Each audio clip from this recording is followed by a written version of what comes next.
Okay, day 205. I think this is part 8. Metadata. You knew I was going to say metadata. It's either ratline or metadata use. You know my favorite words. Okay, so I'm going to introduce a new 3-letter acronym, TLA. Not TLA. MSP for most significant paragraph. The best way that you can help this investigation is when you do a search or you come up with a citation for a news article or a book or anything, a vote, if you quote a vote section of discussion, paste the most significant paragraph so that the people don't have to click off of the discussion to leave and go do that. The reason is that not only helps the viewer stay within context and pick up significant things as they're reading through the discussion, which is great, fantastic contributors, but then also that becomes metadata.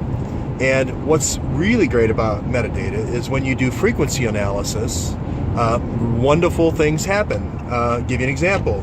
In the Enron investigation, they did frequency analysis and rawhide kept coming up. Now, I'm sure metadata will come up in this one a lot, and rat lines.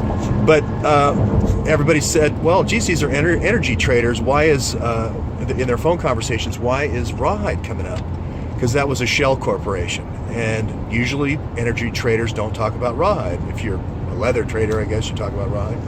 But anyway, that exposed the first shell and the coding scheme, and then the other 100 shells were cracked in, within 2 days. And that's what got Pug Winokur. That's what brought down Jeffrey Skilling, the whole crew, was the frequency analysis. So that's why I'm so big on metadata. And, everyone talks about Anna whacking the ball, Anna Kournikova whacking the ball in Anahuac, Texas, or Port Arthur, or Port Chester. Is it Port Arthur? See, I forget these things myself.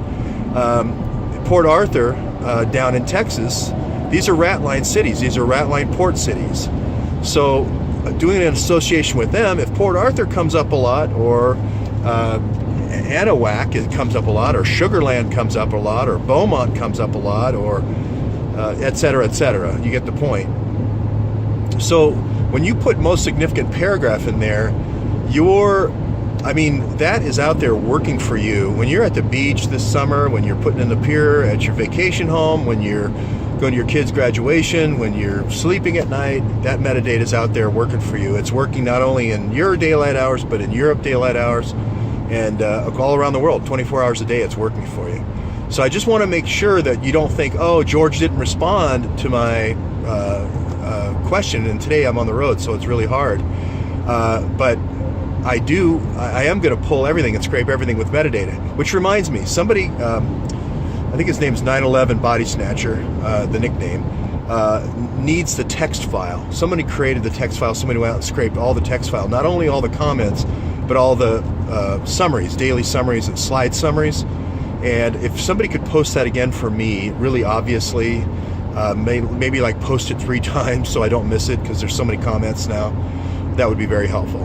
Okay? One last comment about Erdogan. I really do think, if Trump does give up Gulen, even though he's a figurehead, Erdogan is going to propofol Gulen, and he's going to find out a lot. So now you're in a position, if you're McCabe and you're, some of the other IC guys, you got to make a decision. Do you let him go?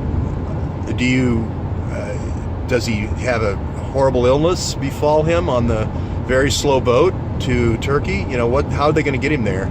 Are they going to drag their feet? The other one is Zabar, the gold trader for the gold for oil trading. So we'll see. Trump has a lot of power right now, and I think Trump's getting it. So he has a real chance to drain the swamp. The other thing is obviously the 650,000 emails, but the Gulen in one stroke could end about half the rat lines, as well as legalizing pot nationally.